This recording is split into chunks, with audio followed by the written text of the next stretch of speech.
Assalamualaikum warahmatullahi wabarakatuh.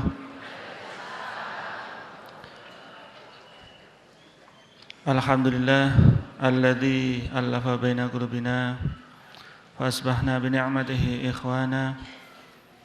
Asyhadu an la ilaha illallah wahdahu la syarika lah wa asyhadu anna Muhammadan 'abduhu wa rasuluh. Allahumma shalli ala sayyidina Muhammad wa ala alihi wa sahbihi ajma'in. Amma ba'du, fa ya ayyuhal hadirun ittaqullaha haqqa tuqatih wa la tamutunna illa wa antum muslimun. Hadratal muhtaramin, para alim ulama, wabil khusus Habib Muhammad Al-Habsyi dari Solo, serta Bapak Ibu hadirin hadirat yang dirahmati Allah. Alhamdulillah pada pagi hari ini kita dapat mewarjah kembali dalam acara pengajian rutin Ahad pagi dan keadaan sehat walafiat. Semoga kehadiran kita serta keikhlasan kita dicatat oleh Allah sebagai amal soleh yang manfaat fitini dunya wal akhirah. Allahumma amin. Salawat dan salam semoga tetap tercurah kepada junjungan kita Nabi Muhammad SAW, kepada keluarganya, sahabatnya dan orang-orang istiqomah mengikuti jalannya ila yaumil qiyamah. Allahumma amin. Bapak Ibu yang dirahmati Allah, marilah kita buka pengajian ini dengan bacaan basmalah. Bismillahirrahmanirrahim.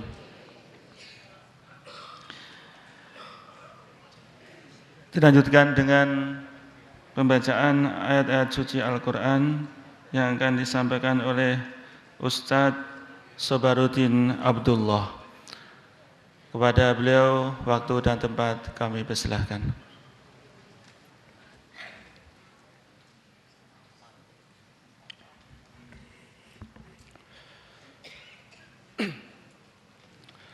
Assalamualaikum warahmatullahi wabarakatuh.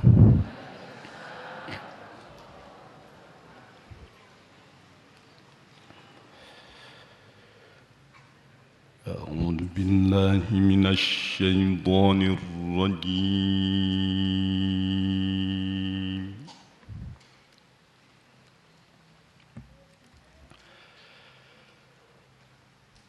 بسم الله الرحمن الرحيم.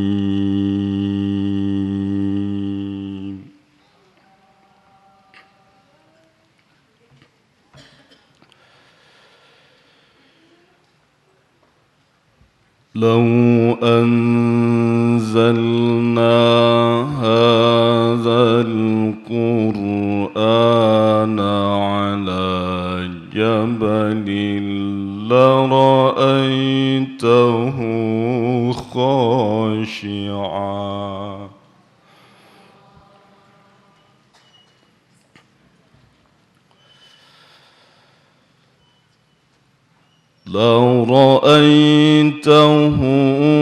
خاشعا متصدعا من خشية الله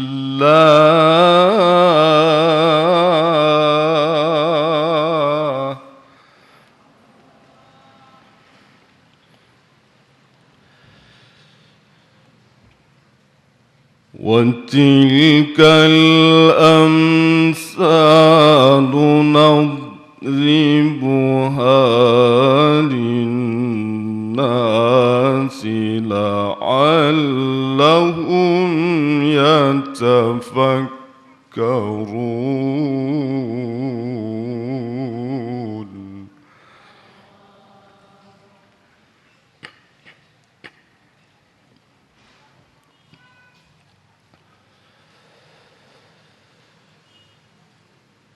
لو أنزلنا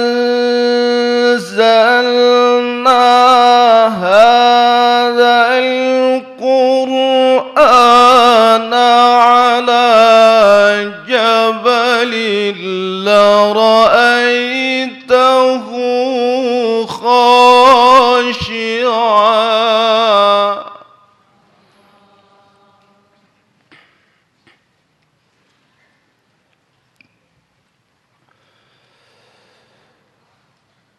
لرأيته خاشعا متصدعا من خشية الله.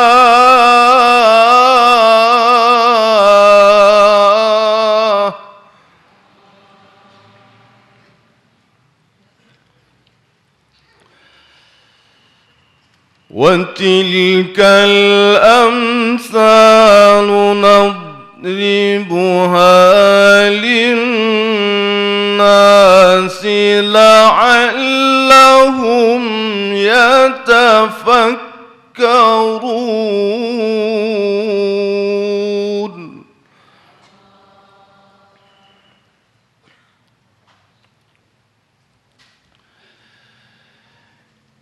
بسم الله الرحمن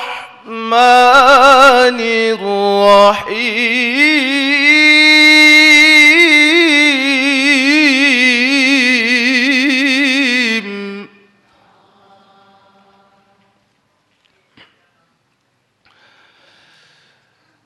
رب اجعلني مقيم الصلاة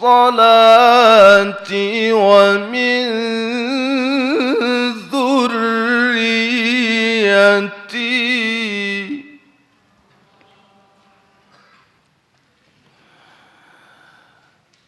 ربنا وتقبل دعاء.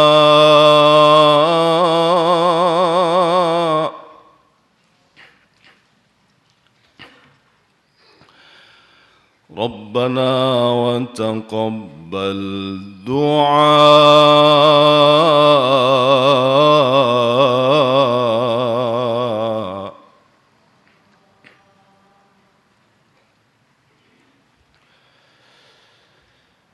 ربنا اغفر لي ولوالدي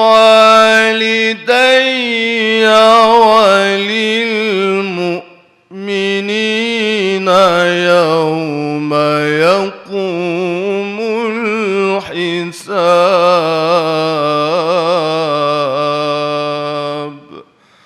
صدق الله العظيم. الفاتحة. من الشيطان الرجيم. بسم الله الرحمن الرحيم. الحمد لله رب العالمين الرحمن الرحيم مالك يوم الدين.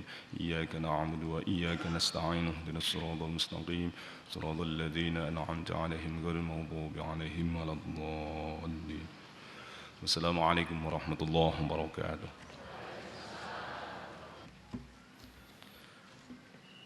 Bapak Ibu yang dirahmati Allah, demikian tadi pembacaan ayat-ayat suci Al-Quran yang telah disampaikan oleh Ustaz Sobharuddin Abdullah. Semoga semakin menambah keimanan kita dan menambah keberkahan acara kita pada pagi hari ini. Allahumma amin. Bapak Ibu yang dirahmati Allah, sebelum kita mulai pengajian ada sedikit pengumuman. Yang pertama, bagi Bapak Ibu yang belum mendapatkan kalender Hijriyah dari IKAD, dipersilahkan untuk untuk mendapatkannya di belakang sekretariat dengan mengganti ongkos cetak. Kalau 1 Rp15.000, kalau 5 Rp50.000. Kemudian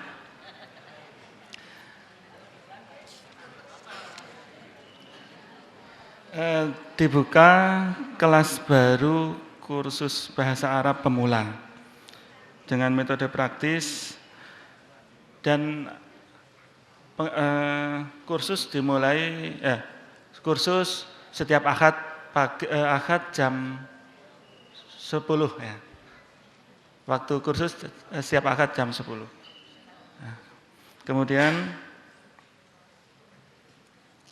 bagi Bapak Ibu yang berkenan untuk mendapatkan VCD rekaman pengajian, kami persilakan juga untuk mendatangi sekretariat di belakang masjid.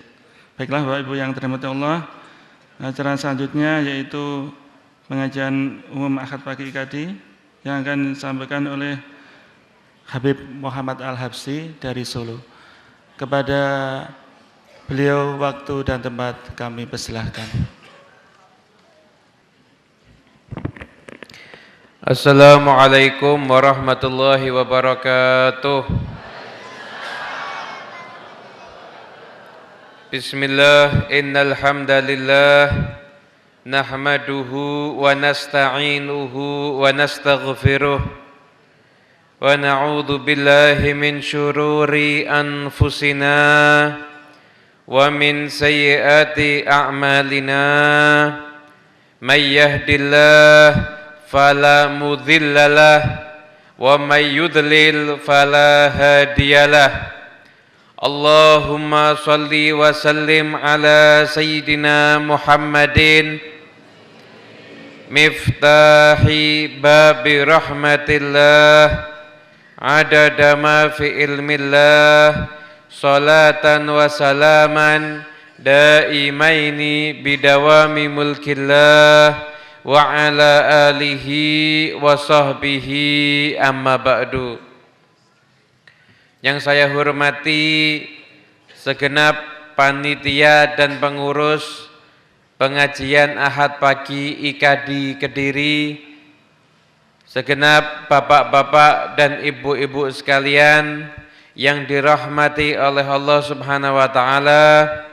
Alhamdulillah kita semuanya bisa duduk berkumpul bersama di awal hari, di pagi hari, yang mana kita saat ini berkumpul di waktu yang mulia, di tempat yang mulia, dalam rangka mendengarkan sesuatu yang mulia bersama manusia-manusia yang mulia. Insya Allah ini tandanya kita akan jadi orang yang mulia di dunia dan mulia di akhirat. Amin Allahumma amin. Semoga insya Allah duduknya kita di tempat ini di pagi hari ini menjadikan kita ini orang-orang yang termasuk di dalam sabda Nabi Muhammad sallallahu alaihi wa alihi wa sahbihi wasallam, man asbaha wa hammuhul akhirah. Barang siapa yang di pagi hari itu urusannya akhirat. Saya yakin mesti jenengan dari melek mata tadi bangun tidur pertama kali sudah kepengin siap-siap ke tempat ini, betul? Pengen siap-siap ke sini kan? Berarti jenengan awal buka mata pertama kali langsung punya niatan kepada sesuatu yang baik, kepada sesuatu yang urusannya akhirat, bukan sesuatu yang urusannya duniawi. Saya mau nanya, kalau bukan hari Minggu, hari Senin sampai Sabtu gimana? Bangun tidur mikir pasar atau mikir ngaji? Mikir pasar. Jadi mikir pasar dulu baru mikir sholat subuh. Jadi kalau mikir pasar dulu baru mikir sholat subuh, biasanya sholat subuhnya telat kalau gitu. Sholat subuhnya tepat waktu ya. Tepat waktu. Amin Allahumma. Nah kita tuh termasuk harapan kita semoga tergolong orang yang di pagi hari pikirannya itu akhirat. Makanya saya lebih senang pengajian pagi dibanding pengajian malam. Kenapa Beb? Kalau pengajian malam itu rawan ngantuk. Betul? Pengajian malam di atas jam 11 itu ibu-ibu sudah pada selonjor biasanya. Bapak-bapak sudah pada senden. Yang kecil-kecil tidur sudah. Yang muda-muda yang tidak betah berdiri pulang. Betul? Tapi kalau pagi, kenapa kok pengajian pagi itu rasanya nikmat? Soalnya dari pagi kita mulai membuka mata sampai saat ini maksiat kita baru sedikit. Jadi hati itu mesti bersih-bersihnya sekarang. Makanya kalau kita pagi itu dapat ilmu semangat. Dapat ilmu fresh, semangat, ngamalkan ilmunya pun juga semangat. Makanya pengajian di pagi hari itu nikmatnya luar biasa. Kalau pengajian di pagi hari, memang menyenangkan pengajian pagi hari. Kemudian Rasulullah SAW beliau bersabda, barang siapa di pagi hari yang dipikir akhirat, di pagi hari yang dipikir akhirat, kata Nabi, oleh Allah semua urusannya digampangkan. Jadi nyari duit itu, duitnya digampangkan oleh Allah Subhanahu wa ta'ala. Punya hajat, hajatnya digampangkan oleh Allah Subhanahu wa ta'ala. Kalau setiap hari loh ini Bu, kalau jenengan cuma hari Minggu ingat akhiratnya ya sok gampang sok angel kalau gitu. Ini kalau setiap hari itu yang dipikir akhirat, insya Allah amalan-amalannya itu menjadikan apa? Semua urusan dijadikan gampang sama Allah. Ada orang itu jarang kena sama yang namanya keruwetan. Jarang kena ruwet, rame, ribut, rewel, apalagi cerewet pakai C, ini yang RR ini. Itu orang itu jarang kena yang semacam itu. Kenapa? Soalnya dia di pagi hari langsung ingat sama Allah. Digampangkan semua urusannya sama Allah. Wa atadhu dunya wa hiya raghimah, dan dunianya datang dalam keadaan seakan-akan dunianya yang butuh sama kita, bukan kita yang butuh sama dunia. Itu nikmat kalau sudah begitu. Dibuat sama Allah, dunianya itu yang datang sama orang itu, bukan orang itu kesana kemari keliling cari dunia tapi nggak dapat. Itu orang kalau setiap pagi istiqomah, begitu bangun tidur yang diingat urusan akhirat, urusannya gampang, didatangkan dunianya oleh Allah dalam keadaan gampang. Salah seorang orang soleh, dengan saya kasih contoh sebuah cerita, orang-orang yang urusan dunianya digampangkan sama Allah. Ada orang yang soleh, ada Pak Kiai, kayanya luar biasa. Dari saking kayanya, setiap hari itu mungkin nyembelih puluhan kambing buat jamu tamu-tamunya. Jadi di rumahnya itu dibuat open house setiap hari. Ada tamu dari luar kota, nggak usah cari hotel, langsung nginepnya di situ. Nginep situ terus. Akhirnya ada sebagian ustadz yang masih muda. Biasanya ustadz yang masih muda itu sok protes sama kiai. Ini yang namanya kiai kok, saya kan termasuk ustadz muda, jadi sing tak loki awakku dhewe ngono lho. Ini namanya kiai kok hidupnya enggak zuhud, kok malah mewah-mewahan. Tiap hari nyembelih kambing segitu banyak, rumahnya gede. Kok zaman sekarang mobilnya bagus. Alphard misalkan. Ya dengan insyaallah punya Alphard semuanya. Amin Allahumma. Mau punya Alphard?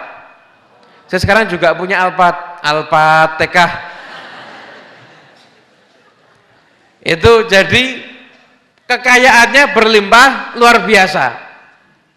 Akhirnya muridnya ini ustadz muda ini datang, Pak Yai, Nabi kan ngomong orang itu hidup kan harus zuhud. Dan saya lihat kehidupan jenengan ini kok nggak zuhud sama sekali ya. Kok nggak zuhud? Malah bermewah-mewahan. Dijawab sama Pak Kiai, kamu itu ngaji dulu bab zuhud.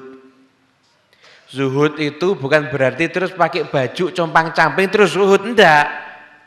Zuhud itu sekalipun punya harta, tapi harta cuma ada di tangan, enggak ada di hati, itu namanya zuhud. Enggak cinta dunia itu bukan berarti harus miskin, enggak.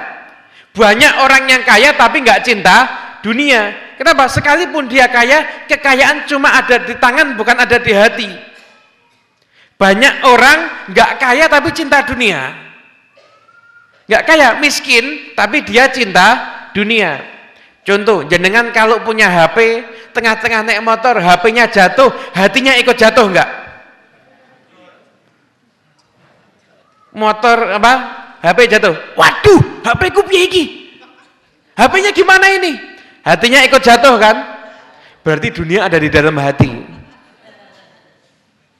Berarti di antara kita ojo sok ngaku enggak cinta dunia. Kita ini semuanya masih kelasnya orang yang cinta dunia. Tapi insya Allah setelah majlis ini dihilangkan kecintaan dunia oleh Allah di dalam hati kita. Amin ya rabbal alamin. Itu kelasnya kita tuh mesti orang yang kalau HP jatuh, hati ikut jatuh. Itu kemudian jawab sama Pak Kiainya, yang namanya zuhud itu hatinya nggak nyimpen cinta kepada dunia. Itu namanya zuhud. Banyak para ulama yang kayanya luar biasa. Imam Syafi'i itu juga terkenal katanya kaya. Ada lagi banyak yang nulis Maulid Habsyi, Maulid Simtud Duror, yang biasa dibaca sama Habib Syekh kalau sholawatan. Itu namanya yang nulis Habib Ali bin Muhammad Al-Habsyi. Itu kayanya setengah mati. Beliau tuh setiap hari nyembelih 100 kambing untuk santri-santri yang mondok di sana. Ini kira-kira kalau mesti jadi santri mondok setiap hari makan kambing mau nggak? Kerasan ya. Makanya mulutnya jadi alim semuanya, makannya kambing kok. Lah pondok sekarang makannya kan tempe terus. Istiqomah tempe tahu bayam, sok-sok ya terong. Lah ini beliau jamu murid-muridnya, jamu tamu-tamunya seperti itu. Setelah itu dijamu, kemudian punya acara, setiap punya acara pasti pakai makan-makan. Dan di antara acara beliau yang paling luar biasa, setiap Kamis terakhir bulan Rabiul Awal itu ngadakan acara Maulid Akbar. Yang dibaca maulid kalangannya sendiri yaitu Maulid Simtud Duror, Maulid Habsyi. Yang dibaca itu kurang lebih waktu itu penduduk kota Siwon tempat beliau tinggal itu nggak sampai 2.000 orang jumlahnya. Cuma yang datang pengajiannya 30.000 orang. Nggak cuma itu, 30.000 orang itu yang datang dijamu makannya hewan tunggangannya. Jadi kalau coro sak niki datang pengajian pulang disangoni bensin. Itu pengajian model gitu rame enggak kira-kira? Rame, jenengan pasti istiqomah itu. Wis pasar ditinggal enggak apa-apa wis. Toko ditinggal enggak apa-apa wis, lah ya entuk sangu bensin. Nggih ngoten. Lah itu sampai seperti itu dari saking kayanya. Cuma ya ulama zuhud tidak cinta dunia. Kenapa? Kekayaan cuma ada di tangan, bukan ada di hati. Nah kalau kita yang HP jatuh ikut jatuh, itu berarti kekayaan ada di hati. Jangankan HP, sandal hilang ku ya mumet. Betul apa betul? Sandal hilang baru beli sandal. Harganya tidak usah mahal-mahal, 100.000. Dipakai datang ke pengajian IKD, pulang ndak ada, anyel apa ndak anyel? Nesu apa mboten nesu? Berarti hatinya cuma sekelas sandal.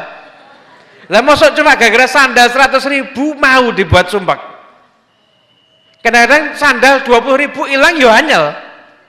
Padahal kalau sandal hilang di pengajian harusnya alhamdulillah. Tapi habis itu sandalku jadi colong loh kowe. Aja ditengeri lho sandal kula niku. Nah itu ya kita ini mesti orang yang kalau harta dunia itu masih ada di hati. Lah ulama ini yang didatangi sama ustadz-ustadz itu, saya ini sekalipun harta ada, tapi harta cuma di tangan nggak di hati. Kemudian dan saya kalau dapat dunia banyak, saya ini nggak pernah cari dunia, tapi dunia nyari saya. Loh, kaget. Dunia nyari saya. Lah kok bisa? Bisa. Saya tidak pernah nyari dunia, dunia nyari saya, duitnya yang nyari saya. Nah, caranya gimana? Itu tadi, setiap pagi harus ingat akhirat. Tapi ini dengan pengajian mesti ingat dunia ya kebangetan. Itu kemudian kok delalahnya di waktu itu kebetulan ada peristiwa yang luar biasa. Jadi si ulama ini Waktu itu ketika ngomong sama murid, sama si ustadz ini, coba kamu lihat, saya ini barusan ngirim kurma ke daerah Mesir. Kata ustadz itu tadi, loh, jenengan tuh tinggal di Yaman. Yaman tuh kurmanya jelek. Yang bagus tuh kurma dari Madinah, bukan kurma dari Yaman. Kok dikirim ke Mesir? Lah Mesir tuh produsen kurma. Gak mungkin payu. Kata ulama tadi, coba kamu kembali ke sini seminggu lagi, lihat apa yang akan terjadi. Balik seminggu lagi, ternyata ketika ustadz itu datang sama Pak Kiai, ketemu sama Pak Kiainya, langsung, gimana Pak Kiai? Katanya seminggu suruh balik. Ya, bentar lagi ada kabar gembira insya Allah. Nggak lama kemudian utusan dari Mesir datang. Sowan, Pak Kiai, saya mau laporan. Laporan apa? Jenengan bawa ngirim kurma kemarin, itu kan kurma dikirim 1 ton 1000 kilo. Waktu itu dari kapal, ketika mau diturunkan ke daerah Mesir, mau nggak mau mampir di sebuah kota. Di sebuah kota, ternyata di kota itu sedang ada wabah penyakit. Kalau nggak salah wabah penyakitnya itu diare. Jadi satu kota murus-murus semuanya waktu itu. Nah, kurmanya jenengan itu ada yang beli. Katanya dicoba-coba beli kurma. Ternyata dibeli, dihargai per kurma sekian. Mestinya orang kalau beli kurma kan per kilo ada harganya, ya kan? Ini per biji kurma dinilai ada harganya. Dari saking mahalnya. Kemudian dimakan, sembuh. Akhirnya masyarakat satu kota rebutan beli kurma semuanya. Kurmanya jenengan laku, bawa keuntungan 10 kali lipat lebih. Langsung ngomong sama ustadznya, saya nyari dunia atau dunia nyari saya? Dunia yang nyari saya. Lah kira-kira jenengan kepengen enggak model begitu? Kepengen niru solehnya atau niru dunianya? Solehnya atau dunianya? Kalau saya dua-duanya. Ya milih kan yang enak sekalian. Ini orang-orang yang semacam ini hatinya sudah dilatih dulu. Hatinya nggak cinta sama dunia, baru dunianya datang. Nah kalau kita sandal hilang misi mumet, ya nanti untuk seperti itu prosesnya masih panjang. Dibersihkan dulu hatinya daripada kecintaan kepada urusan duniawi. Yang paling enak itu, saya sering tanya, enak itu hidup cukup atau hidup kaya? Cukup ya? Paling enak itu hidup cukup. Pokoknya semuanya serba cukup. Mau umroh juga cukup. Mau beli mobil juga cukup. Mau berangkat haji juga, mau bangun rumah juga, bangun toko juga. Milih mana? Cukup apa kaya? Cuma cukup yang model begitu ya kaya namanya. Ya itu orang mukmin sama Allah dikasih rezeki. Aballahu ayyarzuqa abdahul mu'min illa min haitsu la yahtasib. Allah itu senangnya ngasih rezeki kepada hambanya yang mukmin dari sisi yang tidak terduga-duga. Dari sisi yang tidak diduga-duga. Contohnya, dia merencanakan usaha, ternyata usahanya nggak berhasil. Dari sisi yang tidak diduga-duga, ternyata di sisi lain usahanya malah berhasil. Bahkan enak itu. Usahanya berhasil. Cuma dari sisi yang tidak dia pikirkan. Lah Allah itu senang ngasih rezeki hambanya yang beriman, caranya itu model seperti itu. Jadi kalau dia ngerancang bakal dapat keuntungan sekian, malah meleset.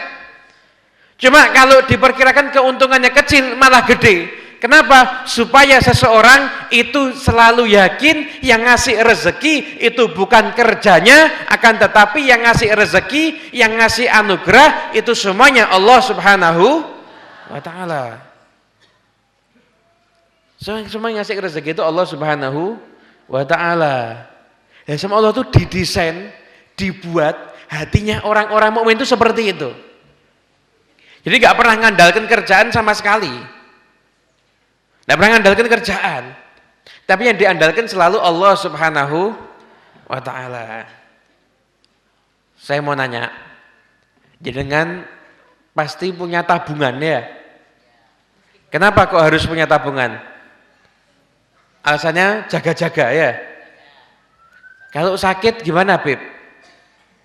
Kalau butuh ini gimana Beb? Betul kan? Poin tabungan itu urus karena kepengennya jaga. Lah kalau orang tabungan niatnya jaga-jaga, kalau anak sakit gimana? Anaknya loro. Anaknya sakit. Kalau jaga-jaga nanti kalau butuh akhirnya ya butuh. Tapi kalau orang itu tidak ngandalkan jagaannya dia, yang diandalkan Allah, insya Allah semuanya anak nggak sakit, insya Allah nggak butuh macam-macam, ya anaknya nggak sakit, ya nggak butuh macam-macam. Semua itu tergantung dari sisi mana kita melihat kepada cara pemberian Allah Subhanahu wa Ta'ala. Hati kita itu harusnya lebih jagakan Allah dibanding jagakan tabungan kita. Pernah sedekah dihabiskan hartanya semuanya sampai untuk besok nggak punya duit, pernah nggak? Berani nyoba enggak? Enggak berani itu. Sedekah sampai hartanya habis semuanya. Padahal kalau kita sedekah harta habis pasti ya dikasih sama Allah. Pasti dikasih oleh Allah Subhanahu wa Ta'ala. Tiap hari itu ada rezekinya sendiri. Sebenarnya Allah itu cara kerjanya itu indah. Saya mau nanya, cecak itu makanannya apa? Nyamuk, laron, pokoknya semua yang bersayap. Ya. Sekarang cecak itu cuma nempel di dinding, bukan lagu loh ya. Cecak cuma nempel di dinding, makanannya semuanya yang bersayap. Kalau dinalar secara akal, mestinya banyak cecak yang mati kelaparan kan? Kalau dinalar secara akal kita, mestinya banyak cecak yang mati kelaparan ya? Mestinya banyak cecak yang sakit busung lapar mestinya. Kenapa? Dari saking mustahilnya untuk mendapatkan makanan. Tapi lihat, di mana sama Allah itu dibuat binatang bersayap itu lupa. Kalau di dekatnya ada cecak, sampai didekatkan sampai pada batas yang bisa ditangkap sama lidahnya cicak. Bisa ditangkap sama lidahnya cicak. Langsung dimakan. Ya itu cecak ya dapat rezeki kok. Masuk kita kalah tawakalnya sama cecak. Makanya dikatakan Imam Hasan Al-Basri nggak salah itu mengatakan di antara tanda lemahnya keyakinan engkau itu lebih percaya, lebih mantap sama apa yang ada di tanganmu dibanding kepada apa-apa yang di tangan Allah Subhanahu wa Ta'ala. Padahal mestinya yang harusnya kita andalkan itu Allah Subhanahu wa Ta'ala. Kalau yang kita andalkan itu Allah, saya kalau seandainya butuh pasti dapat dari Allah, ya dikasih beneran sama Allah. Dulu ada salah seorang ulama ini punya kebiasaannya aneh, nekat. Jenengan saya yakin tidak mungkin berani niru. Kebiasaannya apa? Jamu tamu setiap hari dapat duit berapa, duitnya harus habis di hari itu. Duitnya harus habis di hari itu juga. Berani niru nggak kira-kira? Sekali aja. Nggak berani mesti. Itu kemudian ulama ini hidupnya demikian. Ya nanti dia tetap makan terus. Rezekinya dari mana? Ya dari Allah. Rezekinya dari Allah. Kemudian ketika waktu itu ada muridnya. Nah muridnya itu diangkat untuk ngurusi bab belanja. Jadi kalau sudah waktunya si ulama ini jamu tamu, pagi itu suruh belanja muridnya. Hari ini dapat sekian, yuk belanjakan semuanya. Nanti sore dapat lagi, sore belanjakan untuk makan malam sama buah-buahnya. Hari itu si murid ini lihat duitnya agak banyak. Mosok mau dihabiskan semuanya toh? Lebih baik disimpan aja, jaga-jaga buat besok. Akhirnya besoknya setelah disimpan itu duitnya, rezekinya nggak datang. Ulamanya ketika pagi nulis daftar belanjaan, kambing 5 ekor, berambang nggak tahu berapa puluh kilo gitu, gulai segala macam pokoknya. Waktu itu muridnya ngomong, nyun ngapunten Pak Yai, duit ini ku mboten cekap. Loh, nggak mungkin. Saya sudah tahunan, puluhan tahun seperti ini, duitnya mesti cukup. Kok hari ini nggak cukup? Pasti ada sesuatu. Jujur. Habis kamu apakan duitnya? Kok bisa nggak cukup? Habis muridnya ngomong, saya nggak ngapa-ngapakan, saya nggak ngambil kok. Saya nggak nuduh kamu ngambil, pasti ada sesuatu yang salah ini. Kok bisa sampai duitnya itu nggak cukup? Dijawab sama muridnya, oh Pak Yai nyun ngapunten, tadi itu kemarin kan duitnya banyak. Nah itu mosok mau dibelanjakan semua ya, saya simpen buat jaga-jaga hari ini. Kata Pak Yai, lah itu sebabnya. Sebabnya yaitu setiap hari itu dapat rezeki tambahan dari Allah. Lah Allah tuh ngasih kita itu bukan sesuai dengan keinginan kita, tapi sesuai dengan kebutuhan kita. Nah kalau kita sudah butuh ya dikasih sama Allah. Dan sekarang dianggap sama Allah belum butuh. Loh kamu nyimpen buat jaga-jaga kok. Ayo sedekahkan semuanya, nanti datang lagi rezekinya dari Allah Subhanahu wa ta'ala. Berani niru yang model begini? Nek kula nggih rada mboten wani. Ya kan harus jujur ta ya. Ini kan saya kan ngajar cuma dengan niatan mbok menawa berkatnya ngajar insyaallah saya dirubah jadi orang yang berani gitu loh. Jenengan juga insyaallah dirubah jadi orang yang berani. Nah kalau sudah berani pasti dikasih sama Allah. Walaupun saya pernah nyoba 1 kali 2 kali ya pernah. Ya hasilnya gimana? Ya dapat, cuma kon balenina ya rada wedi. Ya dapat.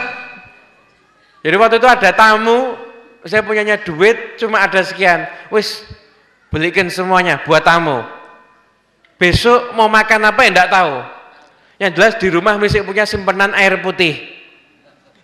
Gaya zuhud, Bu. Ceritanya gaya sok zuhud. Padahal ya mikir iki. Besok reso mangan neng ndi iki. Terpaksa nonggo berarti ini.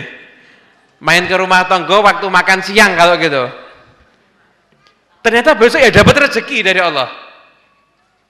Suruh ngulangi lagi, nanti dulu. Insya Allah kalau sudah semakin sering isi, semakin mantap, insya Allah berani. Amin Allahumma amin. Hati kita tuh kan hati yang seperti itu, harus jujur. Harus jujur, kita ini masih belum berani. Kenapa? Karena lemahnya yakinnya kita kepada Allah Subhanahu wa ta'ala. Padahal mestinya kita tuh punya prinsip semua urusan kita itu yang ngatur Allah. Semua urusan kita semuanya itu diatur sama Allah. Tugasnya kita itu wa ma khalaqtul jinna wal insa illa liya'budun. Tugasnya kita apa? Liya'budun itu ada yang mengatakan liya'rifun. Tugasnya itu betul-betul menghamba kepada Allah. Betul-betul merasa fakir kepada Allah. Fakir itu butuhnya sama Allah, enggak butuh sama manusia. Kita sekarang lebih butuh sama manusia dibanding butuh kepada Allah. Acara jagong, resepsi. Yang datang orang kaya sama yang datang orang miskin. Tuan rumah sambutannya beda apa sama? Beda. Kenapa? Sing sugih nyumbangi luwih akeh. Leng miskin nyumbangnya pasan. Beda kan itu? Senyumnya ya beda. Itu kalau yang datang yang kaya langsung monggo. Siapkan tempatnya yang bagus. Duduk di depan sini. Yang datang miskin. Ayo Kang, nungguan yang terpal kono lho. Rasa nunggu ning kursi, ngerget-ngergeti tok. Ya kenapa? Itu karena masih butuh sama manusia. Nah kita tuh harusnya jadi orang yang fakir. Maksudnya fakir itu bukan fakir melarat, bukan. Tapi orang yang benar-benar butuhnya cuma kepada Allah Subhanahu wa ta'ala. Kalau sudah bisa seperti itu, dikasih rezeki oleh Allah Subhanahu wa ta'ala. Tugasnya kita tuh ibadah yang benar. Kondisi hati jadikan selalu tawakal, hatinya bersih, urusan semuanya yang ngurus Allah Subhanahu wa ta'ala. Saya mau nanya, jenengan 10 tahun yang lalu punya masalah kan? Sekarang selesai ya? Selesai, rata-rata 90% masalah kita selesai. Yang menyelesaikan apa? Waktu. Walhasil semua masalah itu pasti selesai. Kenapa? Allah pasti menyelesaikan semua masalah kita. Cuma tinggal tunggu aja waktunya kapan. Tinggal tunggu waktunya kapan. Sekarang, kita ketika kita dapat masalah, yang kita ingat Allah atau selain Allah? Jujur. Yang kita ingat masih selain Allah. Nyun ngapunten, jenengan kalau pusing, sakit pusing, itu kan masalah. Minum obat dulu atau doa dulu? Minum obat dulu atau doa dulu? Minum obat dulu. Minum obat apa? Panadol diminum.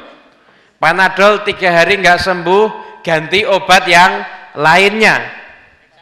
Obat yang lainnya nggak sembuh, ganti obat yang lainnya lagi. Nggak sembuh, periksa dokter nggak sembuh, bawa rumah sakit nggak sembuh, baru doa sambil nangis-nangis, ya Allah kenapa kok aku nggak sembuh-sembuh.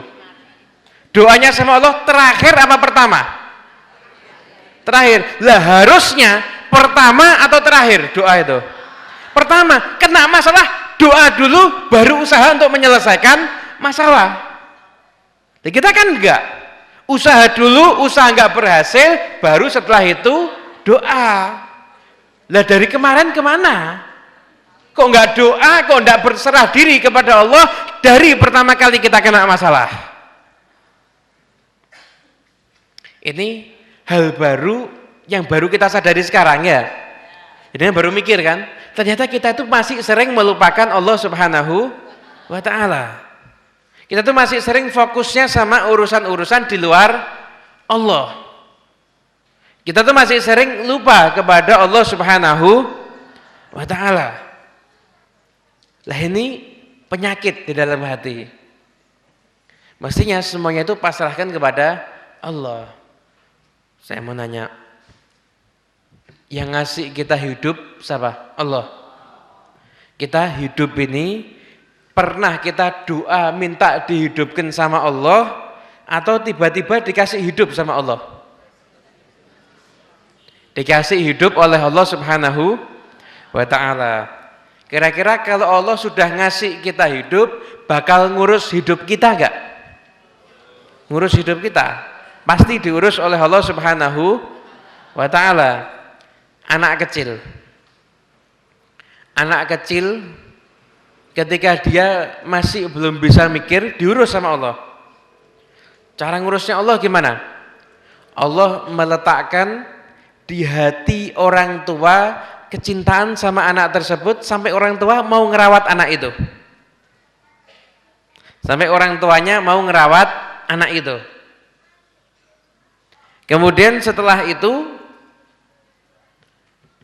Allah menjadikan sekeliling anak itu cinta sama si anak.